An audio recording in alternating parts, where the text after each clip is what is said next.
ആർഗെയിൽ apple TV പ്ലസിൻ്റെ ഒരു വലിയ big budget സിനിമയായിരുന്നു ഇത്. ഇതിൻ്റെ ഒരു ട്രെയിലർ കണ്ട സമയത്ത് ഞാൻ വിചാരിച്ചു ഒരു കിടിലൻ അടിപൊളി ആക്ഷൻ കോമഡി സ്പൈ സിനിമ കാണാമെന്നുള്ളത്. അതും ഹെൻറി ക്യാവിലും ജോൺസിനെയും ഡുവ ലിപ്പയൊക്കെ ഉള്ളത്. പക്ഷേ സിനിമ കണ്ടു കഴിഞ്ഞപ്പം ആപ്പിൾ TV പ്ലസ് നമ്മളെ ചതിച്ചു എന്ന് മനസ്സിലായി. കാരണം $200 മില്യൺ മുടക്കിയെടുത്ത ഒരു വലിയ സിനിമ. അത്രയ്ക്ക് വലിയ കാശാണ് ഈ സിനിമയിലുള്ളത്. അതിൽ ജോൺസിനെ ഉണ്ട്, ഹെൻറി ക്യാവിലുണ്ട്, ഡുവ ലിപ്പയുണ്ട്, ബ്രൈസ് ഡെലാസ് ഉണ്ട്, സാമുവൽ ജാക്സൺ ഉണ്ട്, സാം റോക്ക്വെൽ ഉണ്ട്, പിന്നെ ബ്രയൻ ക്രാൻസ്റ്റൺ ഉണ്ട്. അപ്പം ഇത്രയും പേരുള്ള വലിയൊരു സിനിമ, നമ്മൾ ഒരു മെയിൻ സ്ട്രീം സിനിമ എന്നൊക്കെ പറയില്ല, അത്രയ്ക്ക് വലിയൊരു സിനിമ. ഓക്കെ, ഇതെന്തോ വലിയ സംഭവമായിരിക്കും എന്ന് പ്രതീക്ഷിച്ച സിനിമ കാണാൻ പോകുന്നു. ആദ്യത്തെ ഒരു 5 minute okay, good, this is good, നല്ല തുടക്കമാണ് വെച്ചിരിക്കുന്നത്, നല്ലതായിട്ട് ക്രാഫ്റ്റ് ചെയ്യുന്നുണ്ട്, നല്ലൊരു സ്റ്റോറി ലൈനൊക്കെ ആയിരിക്കും എന്ന് വിചാരിക്കുന്നു. പക്ഷേ പോകെ എന്താണ്, കുറച്ച് കഴിഞ്ഞപ്പം ഓക്കെ അതിൻ്റെ ടെക്സ്റ്റുള്ളൊരു മാറ്റം വന്നു. ഓക്കെ, ഇതൊരു കോമഡി ആക്ഷൻ ആയതുകൊണ്ട് ഓക്കെ അക്സെപ്റ്റ് ചെയ്യാൻ പറ്റുന്ന സാധനമാണെന്ന് മനസ്സിലായി.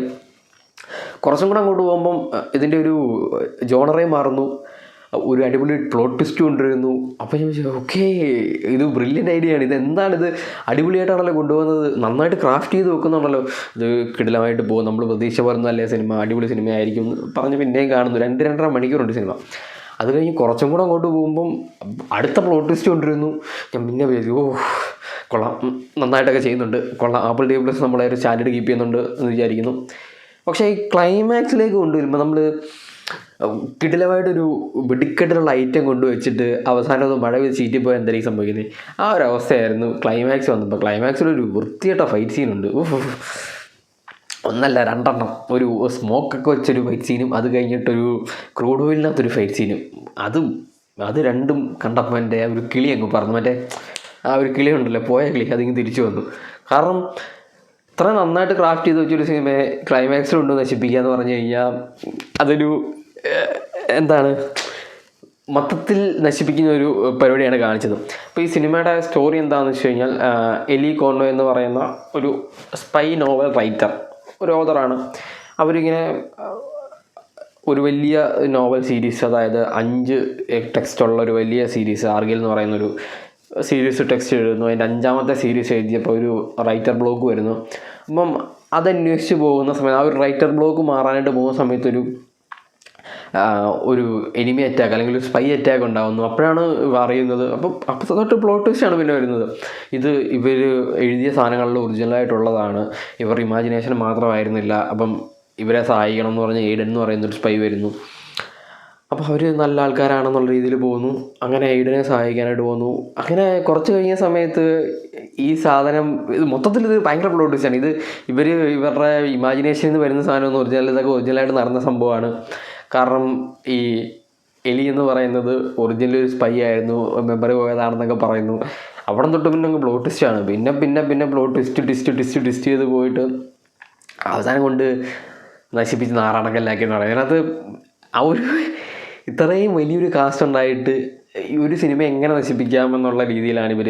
നമ്മളിപ്പം ചില സിനിമകൾ പറയല്ലേ, വലിയൊരു കാസ്റ്റായിരുന്നു പക്ഷേ സിനിമ വേണ്ടത്ര ഒരു സ്റ്റോറി ലൈൻ ഇല്ലാത്തതുകൊണ്ട്, അല്ലെങ്കിൽ ഒരു വലിയ ആ ഒരു സ്റ്റോറി ബോർഡ് ഇല്ലാത്തതുകൊണ്ട് മാത്രം നമുക്ക് ഇഷ്ടപ്പെടാതെ പോയ സിനിമകളെന്നൊക്കെ പറയില്ല, അങ്ങനെ പോയൊരു സിനിമയാണ്. ഇതിനകത്ത് ആ ഒരു ഡുവ ലിപ്പയ്ക്ക് ആകെ 5 മിനിറ്റാണ്, ആദ്യത്തെ 5 മിനിറ്റ്. എനിക്കൊന്ന് പാട്ട് എഴുതിയതിന് പൈസ കൊടുക്കാത്തതുകൊണ്ട് അതിന് പകരം അഭിനയിപ്പിച്ചാൽ തോന്നുന്നു.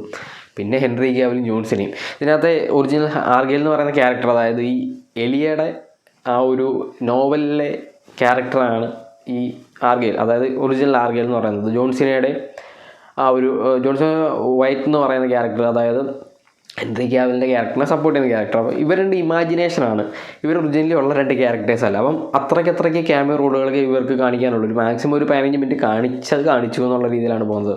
പിന്നെ അത് ഈ ഒരു റൈച്ചൽ കൈലും അതേപോലെ തന്നെ ഈഡനുമാണ് ഈ ഒരു സിനിമയിൽ ലീഡ് ചെയ്ത് പോകുന്നത്. അതായത് ഈ ഓതർ എന്ന് പറയുന്ന ആ ഒരു ക്യാരക്ടറും പിന്നെ ഓതറിനെ ഹെൽപ്പ് ചെയ്യാനായിട്ടൊന്ന് സ്പൈയും.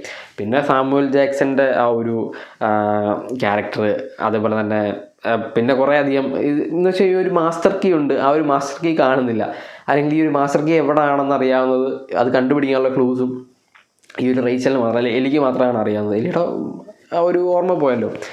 അങ്ങനെ ഈ സാധനം കണ്ടുപിടിക്കുന്നതും അതിനകത്തുണ്ടാകുന്ന പ്ലോട്ട് ട്വിസ്റ്റും, അതായത് ഇതിനകത്തൊരു ഡിവിഷൻ എന്ന് പറയുന്നത്, അപ്പോൾ CIAയുടെ ഒക്കെ തന്നെ വേറൊരു പാർട്ട്, ഇപ്പോൾ ഡിവിഷൻ്റെ ഡയറക്ടറാണ് ഈ ഒരു വില്ലൻ എന്ന് പറയുന്ന ക്യാരക്ടർ. അപ്പോൾ അവരെ എല്ലാം തകർക്കാനായിട്ടുള്ള സാധനം ഡോക്യുമെൻറ്റ്സാണ് ഈ ഒരു മാസ്റ്റർ കീക്കകത്തുള്ളത്, പെൻ ഡ്രൈവിനകത്തുള്ളത്. അപ്പോൾ ഈ സാധനം കണ്ടുപിടിക്കാനായിട്ട് പോകുന്നതും അവിടെ ഉണ്ടാകുന്ന പ്ലോട്ട് ട്വിസ്റ്റും അപ്പോഴാണ് ഈ റേച്ചൽ ഒറിജിനലി ആരാണെന്നുള്ള സാധനം മനസ്സിലാവുന്നതും. അങ്ങനെ പോകുന്ന സാധനം. ഈ ക്ലൈമാക്സ് വന്നപ്പോഴാണ് ഒട്ടും സഹിക്കാൻ പറ്റാതെ, സത്യം പറഞ്ഞാൽ സഹിക്കാൻ പറ്റിയില്ല. ക്ലൈമാക്സിന് ഈ ഒരു റേച്ചലിൻ്റെ ഓർമ്മയൊക്കെ തിരിച്ച് യൂഷ്വലി ഇത് കൊണ്ടുവരണമല്ലോ, അതൊക്കെ കൊണ്ടുവന്ന് കഴിഞ്ഞിട്ട് ഈഡനും റേച്ചലും കൂടെ ഫുൾ നിമിയെ വെള്ളത്ത് വെച്ചൊരു ഫൈറ്റ് സീനുണ്ട്, സ്മോക്കൊക്കെ ഇട്ടിട്ട്. ഇത് റൊമാൻറ്റിക്കായിട്ടുള്ള ഫൈറ്റ് സീനൊക്കെ നമ്മൾ കേട്ടിട്ടല്ലേ ഉള്ളൂ. ഞാൻ ഒന്നേ കണ്ടുള്ളൂ, അതോടെ എനിക്ക് മതിയായി. അത് കഴിഞ്ഞിട്ട് മറ്റേ ക്രൂഡ് ഓയിൽ വീണ് കിടക്കുന്നിടത്ത് ഐസ് സ്കേറ്റിംഗ് നടന്നതോ, സത്യം പറഞ്ഞാൽ ആ 2 ഫൈറ്റ് സീനാണ് എനിക്ക് സിനിമ ഏറ്റവും വെറുപ്പ് തോന്നിയ 2 സീൻ. അന്ന് അത്രയ്ക്ക് ബോറായിട്ടുള്ള 2 സീനായിരുന്നു അത്. അപ്പം അത് കഴിഞ്ഞ് ഞാൻ വെച്ചു ഓക്കെ കഴിഞ്ഞല്ലോ, ഇനി ക്ലൈമാക്സ് ആണല്ലോ, ക്ലൈമാക്സിൽ എന്താണ് കാണിക്കാൻ പോകുന്നതെന്ന് വിചാരിച്ചു. അവിടെയും കൊണ്ട് നശിപ്പിച്ചു. അങ്ങനെ മൊത്തത്തിൽ നന്നായിട്ട് കൊണ്ടുപോയൊരു സാധനത്തെ, നന്നായിട്ട് പോയൊരു ഗ്രാഫിനെ അട്ടപ്പെടലും മൂഞ്ചിച്ചൊരവസ്ഥയായിരുന്നു ഈ സിനിമയുടെ ക്ലൈമാക്സ് എന്ന് പറഞ്ഞു കഴിഞ്ഞാൽ. അങ്ങനെ എങ്ങനെയൊക്കെയോ വലിയൊരു ക്ലൈമാക്സ് കൊണ്ട് നിർത്തി ഒരു ഹാപ്പി എൻഡിങ് കൊണ്ട് നിർത്തുന്ന ഒരു സിനിമ എന്ന് എനിക്ക് പറയാൻ പറ്റുള്ളൂ. ഇത് ഒരു വൺ ടൈം വാച്ചബിൾ, പ്യൂർലി പറഞ്ഞ ഒരു വൺ ടൈം വാച്ചബിൾ, ഒരു action comedy average cinema. Apple TV+ ഇങ്ങനെ എന്തുകൊണ്ട് തരംതാഴ സാധനങ്ങൾ എടുക്കുന്നു? ഇത്രയും വലിയ ബഡ്ജറ്റുള്ള $200 മില്യൺ ഇത്രയും വലിയൊരു കാസ്റ്റുള്ള സിനിമ. പക്ഷേ പോയത് പോയി, ഇനി പറഞ്ഞിട്ട് കാര്യമില്ല. ഒരുപാട് പ്രതീക്ഷയോടെ പോയി കണ്ട സിനിമ മുഞ്ചി പോകുമ്പോൾ അവസ്ഥ എന്ന് പറഞ്ഞു കഴിഞ്ഞാൽ അതൊരു വല്ലാത്ത അവസ്ഥയാണ്, സത്യം പറയാമല്ലോ, വല്ലാത്ത അവസ്ഥയാണ്. അപ്പം അങ്ങനെ മുഞ്ചിപ്പോയൊരു സിനിമയെ പറ്റിയിട്ടായിരുന്നു ഇന്നത്തെ റിവ്യൂ. എന്തായാലും ഇന്നത്തെ എൻ്റെ ദിവസം പോയി. കാരണം ഈ സിനിമയാണ് ഞാൻ ആദ്യം ഇന്നെന്ത് കാണണം എന്ന് വിചാരിച്ചെടുത്തപ്പോൾ നോക്കി ആർഗയിൽ വന്നു. ഇത് ഞാൻ ഒരുപാട് എക്സ്പെക്റ്റ് ചെയ്തിരുന്ന സിനിമയാണല്ലോ എന്ന് വിചാരിച്ചിരുന്നു എടുത്ത് കണ്ടതാണ്. അപ്പോൾ എൻ്റെ ദിവസം പോയി, അല്ലാണ്ട് എന്ത് പറയാനാണ്. അപ്പം നിങ്ങൾക്ക് കാണണം താല്പര്യം ഉണ്ടെങ്കിൽ നിങ്ങൾ പോയി കാണാം. ഒരു ആവറേജ് സിനിമയുടെ എക്സ്പെക്റ്റേഷനോട് പോയി കണ്ടു കഴിഞ്ഞാൽ, ഒരു ആവറേജ് എക്സ്പെക്റ്റേഷനോട് കൂടി പോയി കണ്ടു കഴിഞ്ഞാൽ, രണ്ടോട് പറയാം, ആവറേജ് എക്സ്പെക്റ്റേഷനോട് പോയി കണ്ടു കഴിഞ്ഞാൽ ആവറേജ് സിനിമാറ്റിക് എക്സ്പീരിയൻസ് കിട്ടുന്ന ഒരു സിനിമയാണ് ആർഗയിൽ. അത്രയും പറഞ്ഞുകൊണ്ട് നിർത്തുകയാണ്.